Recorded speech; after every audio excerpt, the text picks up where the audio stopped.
Now, as the brother and the husband of a vet, our next guest can't escape the fact that all creatures grunt and smell. They're his words, not mine. So he decided to help everyone else in this situation and put it all down in a book. To tell us about a dog's life for the other half, please welcome to the show, Steve Ankers. Thanks for joining us, Steve. Hello, good afternoon. Good afternoon. Great title for a book, and it sounds like great fun.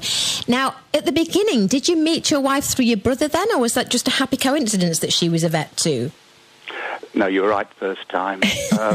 I met my wife through the fact that she was working with him up in Northumberland. Ah, right. Now, from what I've read about the book, I'm guessing that life is never boring. What sort of things happen? I mean, call-outs in the middle of the night, that sort of thing?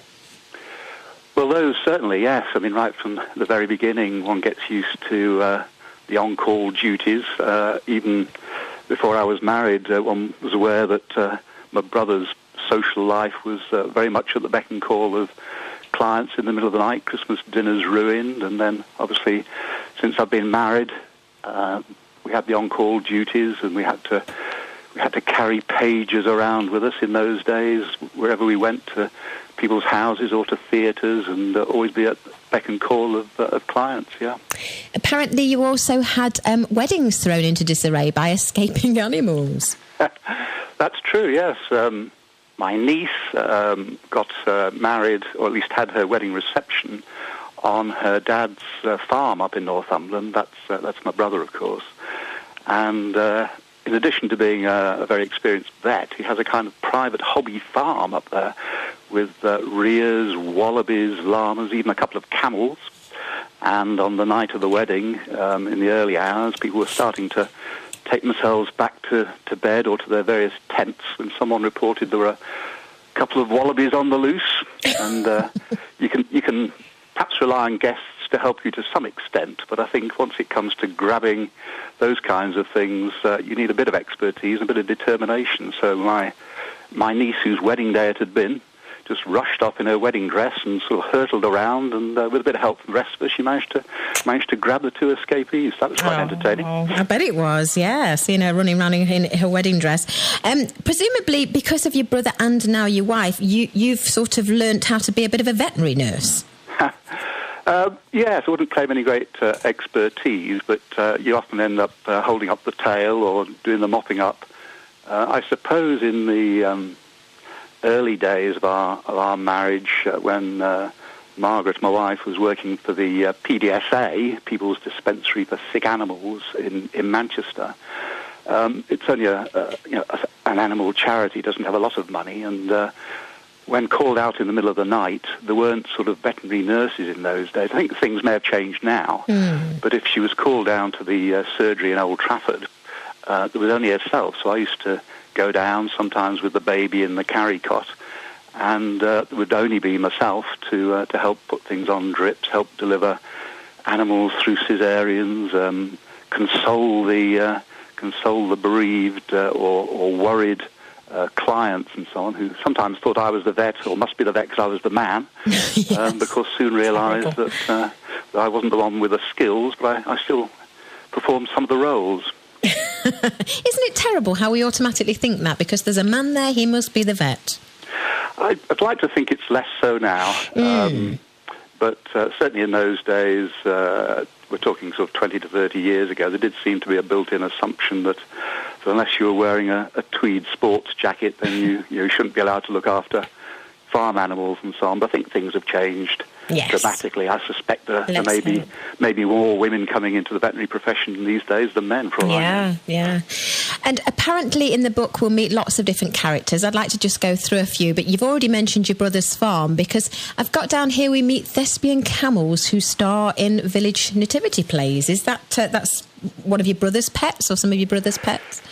Yes, that's right. He's had two camels. The first one was called Gloria, and she was very much part of our upbringing. My daughter, when she was tiny, obviously used to have a great time with going up to her Uncle John's farm and leading the camel across the road and feeding her and so on. And the local village started doing their annual nativity play on the farm, where obviously you had a lot of the traditional kind of farm animals around in the background. But you also had a few exotics, so you had the kind of shepherds tending to their wallabies, the way you do. And you had the authenticity of a camel looming large in the background. And when Gloria eventually went the way of all flesh, she was replaced not long afterwards by another camel called Gabby.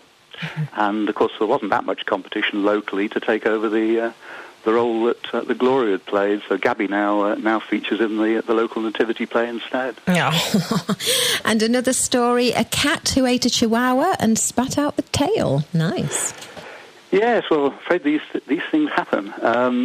I suppose cats don't necessarily distinguish between somebody else's pet and natural prey. And I think in this particular case, the lady who owned the cat had been looking after the Chihuahua for a friend while that friend went away on holiday. Whether that friend is still a friend, one would have to question. But I'm afraid when the lady came in, there was a cat and a tail, and not much else really. Dear. And one not quite as bad, a dog who ate a Cliff Richard cassette. Yes, that too.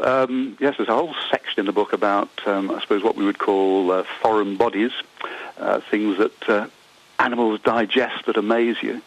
And they're not all bones. We often hear about bones getting stuck and so on, but it's often other things. It can be smelly socks. It can be corn on the cob in the barbecue season and so on. But yes, the Cliff Richard cassette tape took some beating. It was wrapped around just about every bit of the dog's inside. So this happened up at my brother's surgery. Had to open it up in about 3 or 4 different places to trace it through. I don't think it was that playable afterwards. And I'm sure it wasn't, no.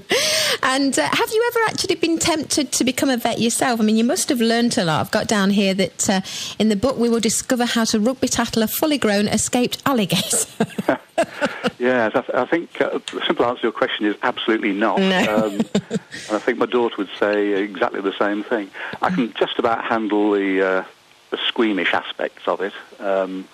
Standing helpfully on one side in my smart suit, perhaps helping to deliver something or anaesthetise something when there was no paid staff to help. The idea of taking it on myself, no thanks. I think apart from, as I say, a little bit of squeamishness, I think the job they do is a bit scarily important to me. Yes, it's a big responsibility, isn't it? You've got another life in your hands. There's just one final, there's absolutely loads. I could go through some of the anecdotes that there are here, but I'm just intrigued. You've got down that you had to handle a python who had toothache. How would you know if a python had toothache?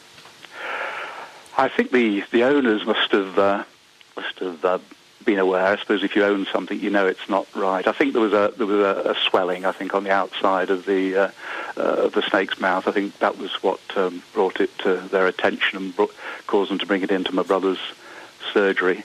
And it's not something you can mess about with. As you'll have noticed in the book, it took several big strapping owners, several nurses, several vets to weigh it, to control it, to try and straighten it out so that it didn't wrap itself around people. It was quite an operation. It's quite a large python, ways than wasn't it? Yeah, I can imagine. Yeah, 57 kilograms. Well, it sounds like a chaotic but amusing book. Tell me honestly, would you have it any other way? As my wife just walked past me carrying an unfeasibly large syringe, which I think is aimed at reminding me just to say polite things. I'd have to say absolutely not. Yes, it's the only way to go. Brilliant, absolutely brilliant. Well, it's called It's a Dog's Life for the Other Half, Tales from In and Around a Veterinary Practice. It's by Steve Ankers. It's published by Mereo Books, and it's out now. It came out in October, I believe, Steve. That's right. It's just been out for a couple of weeks. That's right. Fantastic. Is it going well? Yes, I think so. Getting some nice feedback from friends and from strangers who've already read it, and it's getting picked up by pet magazines and various other media and reviewed in a very friendly fashion, so we're very pleased with it. Well, I've had a look through it and it looks like great fun. For the moment, Steve Ankers, thank you very much for joining us today. Thank you very much. Take care. Bye-bye. Cheers. Bye now. Selena McKenzie. Lifestyle.